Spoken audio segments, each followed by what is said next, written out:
Untuk sekarang kita akan membahas mengenai hukum dan kekuasaan dalam sosiologi hukum. Sosiologi hukum adalah cabang ilmu sosiologi yang mempelajari hubungan antara hukum, masyarakat, dan kekuasaan. Dalam konteks ini, hukum tidak hanya dilihat sebagai aturan tertulis, tetapi juga sebagai produk sosial yang dipengaruhi oleh dinamika kekuasaan dan interaksi sosial. Definisi hukum dan kekuasaan. Hukum merupakan kumpulan aturan yang mengatur perilaku manusia dalam masyarakat dan didukung oleh sanksi formal, berfungsi untuk menciptakan keteraturan, menyelesaikan konflik, dan melindungi hak individu serta kelompok. Kekuasaan adalah kemampuan atau otoritas untuk memengaruhi perilaku orang lain, baik melalui paksaan, persuasi, maupun legitimasi.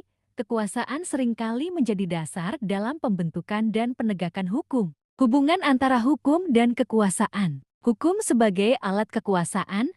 Hukum sering digunakan oleh pihak yang berkuasa untuk mempertahankan otoritas mereka.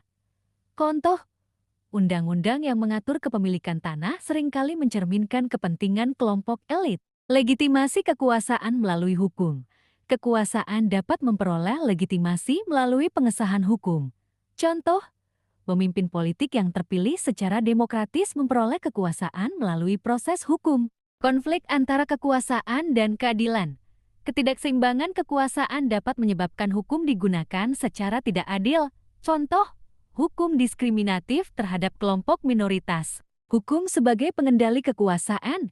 Di sisi lain, hukum juga berfungsi sebagai mekanisme untuk membatasi penyalahgunaan kekuasaan. Contoh, konstitusi yang membatasi wewenang pemerintah. Perspektif dalam sosiologi hukum. Teori fungsionalisme. Tokoh Emil Durkheim. Prinsip, hukum mencerminkan nilai dan norma masyarakat, serta berfungsi untuk menjaga solidaritas sosial. Teori konflik.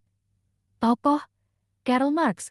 Prinsip, hukum adalah alat yang digunakan oleh kelas dominan untuk menindas kelas pekerja. Teori interaksionisme simbolik. Tokoh Max Weber. Prinsip, hukum dipahami melalui interaksi sosial dan makna yang diberikan oleh individu terhadap hukum tersebut. Teori kritis. Tokoh Antonio Gramsci. Prinsip, hukum adalah bagian dari hegemoni budaya yang digunakan untuk mempertahankan dominasi kelompok tertentu. Dinamika hukum dan kekuasaan di masyarakat. Hukum dan struktur sosial. Hukum mencerminkan struktur sosial yang ada, termasuk distribusi kekuasaan dan sumber daya. Contoh, hukum agraria di negara berkembang sering mencerminkan ketimpangan kepemilikan tanah. Hukum